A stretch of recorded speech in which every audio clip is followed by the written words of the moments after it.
Study IQ IAS. Smart aspirants number one choice. कहते हैं भारत असीम संभावनाओं का देश है। भारत एक ऐसा देश है जहां पे हर व्यक्ति के पास अलग अलग प्रकार की संभावनाएं हैं। उनमें से एक संभावना ये भी है कि आप किसी पार्टी को रजिस्टर करा लें और उस पार्टी की अकेले पार्टी के दम पे अरबों खरबों के वारे न्यारे कर दें। आज हम बात करेंगे उन फेक पार्टीज के बारे में और इस बारे में कि किस प्रकार से ये पार्टियां जो हैं वो मनी लॉन्ड्रिंग या जिसे कहते हैं ब्लैक मनी के लिए बहुत इंपॉर्टेंट अस्त्र बन चुकी हैं और बार बार इनका मिसयूज किया जा रहा है। विस्तार से अंत तक इस वीडियो को जरूर देखिएगा, है ना। चलिए, ये मेरा टेलीग्राम है टारगेट यूपीएससी बाय विकास सिंह। आप स्कैन करके यहाँ पे जुड़ सकते हैं। इनकेस की अगर आपको कुछ मुझसे पूछना है तो आप यहाँ पे आराम से पूछ सकते हैं। पीडीएफ यहीं पे अपलोड होगा। ये मेरा इंस्टाग्राम है, इट्स विकास लाइव। स्कैन करके जुड़े, यहाँ पे भी आपका स्वागत रहेगा। चलिए, अब है क्या कि एक टर्म होता है ना कि कागज पे किसी चीज का प्रस्तुत होना।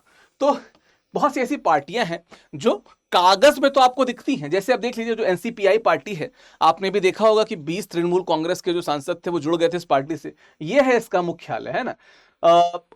फाइनेंशियल ईयर 2022-23 में सिर्फ 1.13 लाख करोड़ का जो चंदा है, 1.3 लाख रुपए का जो चंदा है वो यहां पे मिला था और बैंक में मात्र 7500 रुपए थे। मतलब एक ऐसी पार्टी जानता नहीं था, वहां पे 20 सांसद जुड़ गए और वो पार्टी बाद में जुड़ रही है एनडीए से, यानी कि नेशनल डेमोक्रेटिक अलायंस से।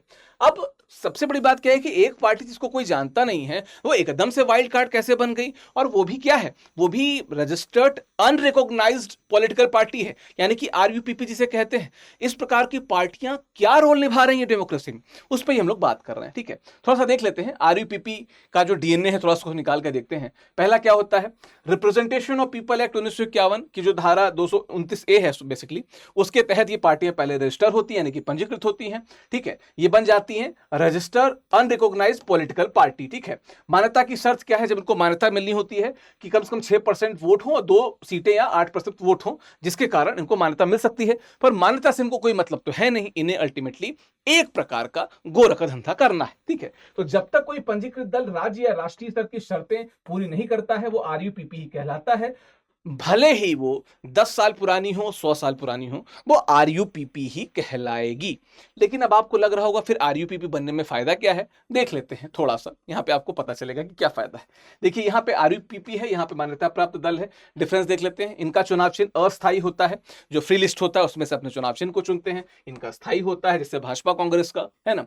स्टार कैंपेनर, ये सिर्फ 20 को रख सकते हैं, यहाँ पे 40 रखे जा सकते हैं। यहाँ पे सरकारी जमीन की सुविधा नहीं मिलती है, यहाँ पे काफी रियायती दरों पे सरकारी जमीन मिल जाती है अपना मुख्यालय खोलने के लिए। धारा 13A के तहत जो इनकम टैक्स की धारा है, यहां पे लागू है, आपको छूट मिलेगी, है ना। यहां पे भी लागू है। तो इसका मतलब क्या है कि मात्र पंजीकरण करने से आप चुनाव लड़ रहे हैं, नहीं लड़ रहे हैं, कोई मतलब नहीं। लेकिन अगर आप पंजीकृत हैं तो आपको धारा 13A के तहत बड़ी छूट मिलेगी। यही बात यहां पे हो रही है। तो सबसे बड़ी खामी क्या है कि टैक्स छूट के लिए आपको चुनाव लड़ने की जरूरत ही नहीं है। एनसीपीआई का नाम सुना भी नहीं होगा आपने, लेकिन वो इस समय बड़ा एलाई बन चुकी है एनडीए का, है ना। और उसका इस प्रकार की पार्टियों का इस्तेमाल किया जाता है बहुत ज्यादा मनी लॉन्ड्रिंग के लिए। कैसे, देख लेते हैं। ये एक रिपोर्ट है जो एसोसिएशन ऑफ डेमोक्रेटिक रिफॉर्म्स है, एडीआर है, उसकी वेबसाइट से हमने लिया। अगर आप देखेंगे कि 2022 से 24 में लगभग 3200 के आसपास जो आरयूपीपी थी, यानी कि रजिस्टर्ड अनरिकॉग्नाइज्ड पॉलिटिकल पार्टीज, उनको लगभग 10,000 करोड़ का के रुपए के आसपास का क्या मिला है, फंडिंग मिला है ना। अब है क्या कि अगर इसमें से देखें तो 73.26% ऐसी आरयूपीपीज है जिनकी ऑडिट रिपोर्ट है ही नहीं, अवेलेबल ही नहीं है ना। तो फिर होता रहेगा गोरख धंधा, है ना। और सबसे बड़ी बात कि जितना भी पैसा मिला, ये पूरा का पूरा ये खर्चा भी कर चुके हैं। तभी वो मैंने बताया कि वो जो पार्टी है, जो 75 रुपए जिनके अकाउंट में थे, क्यों थे, पूरा पैसा तो खर्चा हो चुका था इसका, है ना। तो शीर्ष 10 अमीर आरयूपीपी ने 1564 करोड़ रुपए कमाए और लगभग पूरे ही खर्च कर लिए, क्योंकि खर्च करना ही उद्देश्य था, ब्लैक को व्हाइट करना ही उद्देश्य था, तो पूरा ही निकाल लेंगे, कोई छोड़ेगा क्यों। अब क्या है कि 93% जो चंदा है वो बड़े देनदाताओं से है। मतलब 93% जो चंदा आया उसमें कम से कम जो पैसा आया वो 20,000 से ज्यादा आया, तो इसका मतलब बड़े देनदारों ने दिया। और यहीं पे कुछ मिला के खेल जो होता है वो होता है ना।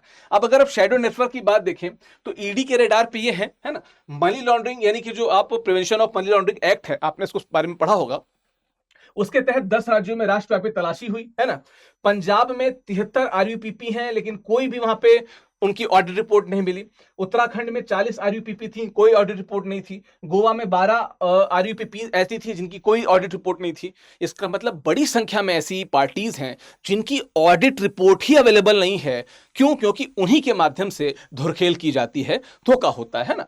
तो ये सिर्फ क्षेत्रीय समस्या नहीं है, अगर आप देखें तो इस पैसे का मिसयूज भी हो सकता है। और मैं तो ये कहता हूं कि मिसयूज न भी हो, ऑडिट रिपोर्ट तो क्लियर होनी चाहिए ना। आप उसका बहुत अच्छा सकारात्मक इस्तेमाल कर रहे हो, लेकिन where is the audit report? Answer is कि ऑडिट रिपोर्ट आ जाएगी तो ये जो गोरख धंधा चल रहा है, ये धंधा रुक जाएगा, है ना। चलिए, कागजी दलों के उदय के लिए देख लेते हैं कि समस्या की जड़ क्या है। पहली बात तो कि धारा 13A के तहत जो छूट, जिसकी बात मैंने भी की थी, मेन कारण वही है। आयकर अधिनियम की धारा 13A के तहत 100% कर छूट मिलती है, टैक्स में रिबेट मिलती है। चुनाव लड़ना अनिवार्य नहीं है, सिर्फ पंजीकरण करा लिया, हो गया। आप भी करा लीजिए पार्टी का पंजीकरण, ठीक है। अगला क्या है? गुमनाम चंदे आते हैं इलेक्टोरल बॉन्ड के रूप में, और कॉर्पोरेट चंदे के माध्यम से बेनामी पैसा सिस्टम में आसानी से चला जाता है। फिर क्या होता है? हजारों आरयूपीपी की भौतिक जांच के लिए ईसीआई के पास पर्याप्त मैन पावर है नहीं, तो यह भी चेक नहीं हो पाता कि ये आरयूपीपी सही काम कर रही है कि नहीं, ये जो रजिस्टर्ड है भी, ये मेलाफाइड इंटेंशन तो नहीं है, हमारे पास मैन पावर ही नहीं है। इस कारण उदय होता जा रहा है और पैसा, ठीक, उसकी लॉन्ड्री होती जा रही है, साफ होता जा रहा है ना। चलिए, कैसे काम करता है मनी लॉन्ड्रिंग का ये जो पाइपलाइन है? देखिए, नकद या काले धन को स्वैच्छिक चंदे के रूप में क्या किया जाता है? आरयूपीपी जो है उनके खाते में डाला जाता है ना। उसकी धारा 29B के तहत ये वैध है, आप नकद चंदे को डाल सकते हो उसमें। अब क्या होता है? ऑडिट की कमी का फायदा उठाकर पैसा जो शेल कंपनियां हैं, छद्म कंपनियां हैं, उनको ट्रांसफर कर दिया जाता है, और एक जटिल बैंक खाता जो जाल घुमा के यहां से वहां, वहां से यहां, मतलब जितने में आप 2 स्टेप पे जाएंगे थक हार जाएंगे, उतने देर में तो पैसा निकल चुका होगा। और फिर क्या होता है? अंततः ये जो स्लश मनी होती है, ये सफेद होकर अर्थव्यवस्था या दानदाता के पास संपत्ति के रूप में लौट आती है ना। तो इस प्रकार की चीजें होती हैं। आप सबने मनी लॉन्ड्रिंग में बहुत सारे कॉन्सेप्ट्स को पढ़ा होगा, उनमें से एक कॉन्सेप्ट स्लश मनी का भी है, जो बाकायदा घूम के वापस, है तो गंदा पैसा ही, लेकिन घूम के सही होके वापस आपके पास आ जाता है। आप ही के हाथ की जो मैल है वो किसी और के द्वारा वापस किसी और के हाथ में पैसे के रूप में चली जाती है ना। ये लेरिंग जिसे कहते हैं, है ना। अब लेटर पैड ऑफ पार्टी जो डमी कैंडिडेट की बात है, क्या है कि एक तो अस्तित्वहीन कार्यालय होता है, जैसे अभी मैंने फोटो दिखाई, मतलब कोई किसी गांव का कोई घटिया सा कोई रूम होगा, उसको कार्यालय बना देंगे, है ना। कागज पे बहुत बड़ा पता, असल में सिर्फ एक बंद कमरा है, गांव का घर हो सकता है। न कोई सक्रिय कार्य करता है, न कोई जमीनी आंदोलन यहाँ पे देखने को मिलता है, कोई दिखेगा नहीं, इस पार्टी में कभी कोई था पता भी नहीं चलेगा, है ना। डमी कैंडिडेट की बात क्या है कि चुनाव में सिर्फ नाम के लिए उम्मीदवार उतारते हैं, नाम वापस लेने के बदले बड़ी पार्टियों से पैसों की उगाही होती है, इस प्रकार की चीजें भी होती हैं। मतलब आप समझ रहे हो कि जैसे मान लीजिए कि किसी ऐसे कैंडिडेट को पकड़ लिया, जैसे मान लीजिए कहीं पे कोई व्यक्ति, उनका नाम है किशन कुमार। किशन कुमार बड़े प्रत्याशी हैं, किसी दूसरे डमी कैंडिडेट को लाए किशन कुमार के नाम से। अब लोग कंफ्यूज हो सकते हैं, तो आपने क्या किया कि उससे कहा कि भाई पैसे दे दो 1-2 करोड़ रुपए, हम बैठा देंगे इसको। इसी प्रकार का काम होता है। लोकतंत्र में तार्किक भागीदारी इनकी नहीं होती है ना। तो क्या है कि उद्देश्य क्या है कि चुनाव जीतना नहीं बल्कि टैक्स बचाना और सौदा करना होता है। और कई बार तो पॉलिटिकल पार्टीज द्वारा ही ये इस प्रकार की पार्टियों को बनाया जाता है ताकि उनका पैसा वाइट हो सके, है ना। प्रीटेक्स्ट क्या है कि जो संरचनात्मक खामी है उसको थोड़ा सा देख लेते हैं। अब देखिए, अगर हम देखें तो इंडियन नेशनल कांग्रेस बनाम जो इंस्टीट्यूट ऑफ सोशल वेलफेयर 2002 का केस है, सुप्रीम कोर्ट ने तय किया कि आरपी 1951 के तहत ईसीआई के पास, यानी कि इलेक्शन कमीशन ऑफ इंडिया के पास, किसी राजनीतिक दल को सामान्य स्थिति में डी रजिस्टर करने की शक्ति नहीं है।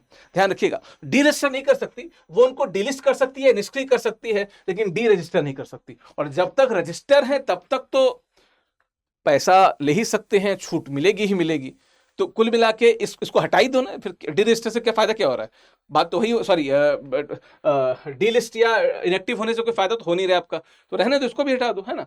तो निष्क्रिय दलों के जरिए टैक्स चोरी और मनी लॉन्ड्रिंग सीधे लोकतंत्र की पवित्रता से जुड़ा है। सुप्रीम कोर्ट ने कहा था इलेक्शन कमीशन के हाथ में कुछ है नहीं, तो स्थितियां वर्षों से चल रही हैं, अभी की पैदा नहीं है, ये वर्षों से चल रही है ना, इस प्रकार की चीजें, ठीक है। चलिए आगे बढ़ते हैं। तो इलेक्शन कमीशन ऑफ इंडिया ने कुछ काम किया, क्या किया? 2014 में पारदर्शिता मार्गदर्शिका निकाली, सभी आरयूपीपी को सीईओ के पास वार्षिक रिपोर्ट जमा करना अनिवार्य किया गया, कहा गया, लेकिन चूंकि मैन पावर नहीं है तो चेक कैसे कर पाएंगे, है ना। उसके बाद क्या किया कि गैर अनुपालन पे 537 जो आरयूपी थी उनको डिलीट कर दिया गया, और 86 को सत्यापन में अस्तित्वहीन मिले, है ना। मतलब जो सत्यापन हुआ तो लगभग 86 ऐसे थे जिनका अस्तित्व ही नहीं था कुछ, है ना। 2023 में क्या हुआ कि वित्तीय विवरणों के लिए वेब पोर्टल लॉन्च किया गया ताकि रियल टाइम पे इनको ट्रैक किया जा सके। कठोर कार्रवाई की गई, 345 प्लस 334 आरोपी थी उनको सूची से बाहर कर दिया गया, डिलिस्ट कर दिया गया। लेकिन क्या इससे किसी प्रकार की सप्लाई रुक गई, पार्टियां हतोत्साहित हो गई, डमी पार्टियां? नहीं, काम चल रहा है, घोरक धंधा जो है वो चल रहा है। आगे की राह क्या हो सकती है? स्वतंत्र इंडिविजुअल बॉडी से प्रॉपर फॉरेंसिक ऑडिट हो, बड़ी आय वाले जो आरयूपीपी हैं उनके लिए एक थर्ड पार्टी ऑडिट हो, पता चले कि इतना पैसा ऐसी कंगाल ऐसी पार्टी में कौन डाल रहा है जो अस्तित्व में नहीं है, कौन व्यक्ति है जिसके पास ज्यादा पैसा है ना। अगला क्या है, जो केवाईसी नॉर्म है, नहीं कि नो योर कस्टमर नॉर्म्स है, उनको मजबूत किया जाए और 2000 से अधिक जो भी लोग हैं उनके लिए आप केवाईसी बताइए कि ये पैसा कहां से आया, कहां से पड़ा। उसके बाद क्या है कि स्पष्ट डी रजिस्ट्रेशन शक्ति, यानी कि इलेक्शन कमीशन ऑफ इंडिया की जो शक्ति है, यानी कि जो आरपीए 1951 में उसको शक्ति मिली है, उसको वास्तविकता में मजबूत किया जाए ना। टूथलेस एलिफेंट से कुछ काम तो चलेगा नहीं, दांत होगा, है ना, कि उसको क्या जो दंतहीन विष रहित विनीत सरल हो, तो कम से कम दांत रहेगा तभी तो काट पाएंगे, वरना तो कोई मतलब ही नहीं है।